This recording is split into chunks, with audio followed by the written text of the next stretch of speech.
अनकहा रिश्ता अनकहा ही रहा। महेश कुमार जी को अपनी पत्नी के देहांत के बाद अपने बेटे वासु के साथ शहर आना पड़ा, क्योंकि पत्नी के जाने के बाद वे एकदम अकेले हो गए थे।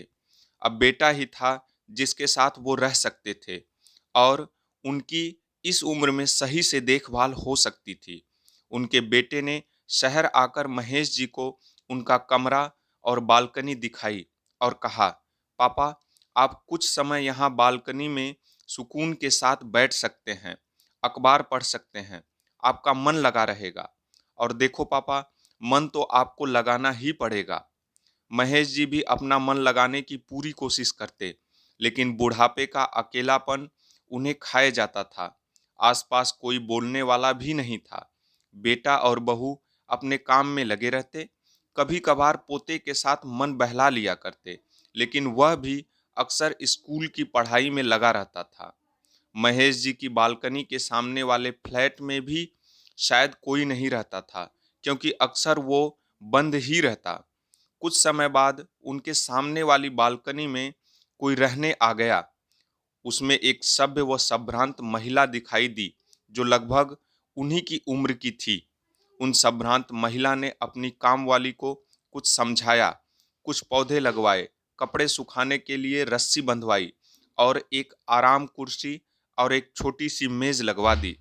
इस तरह वो वीरान सी दिखने वाली बालकनी अब सजीव हो उठी, किसी के होने का एहसास देने लगी। महेश जी और उन संभ्रांत महिला का आपस में गर्दन के इशारे से अभिवादन हुआ, क्योंकि दोनों बालकनी में दूरी ज्यादा थी, इसलिए इशारे से ही बातें हो सकती थीं।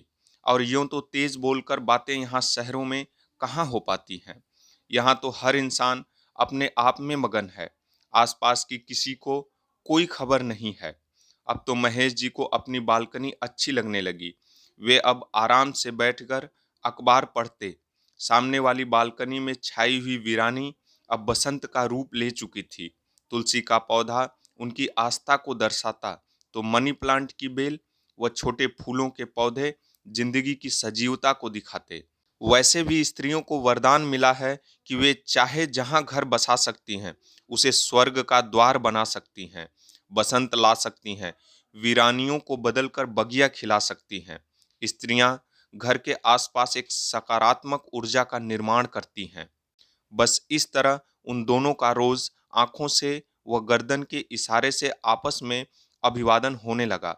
संवाद कभी न होता। महेश जी अब फिर से जिंदगी को जीने लगे थे। वे उन महिला को कभी वहां साफ सफाई करते देखते, तो कभी पौधों में पानी देते हुए देखते, कभी अचार सुखाते तो कभी स्वेटर बुनते। दोनों का आपस में कभी संवाद नहीं होता, पर एक एहसास होता कि उनके आसपास भी कोई है। उन महिला की एक प्यारी सी पोती भी थी, जिससे वो कभी कभी इशारों में ही महेश जी को नमस्ते करवाती, जिससे उन्हें और अपनापन महसूस होता।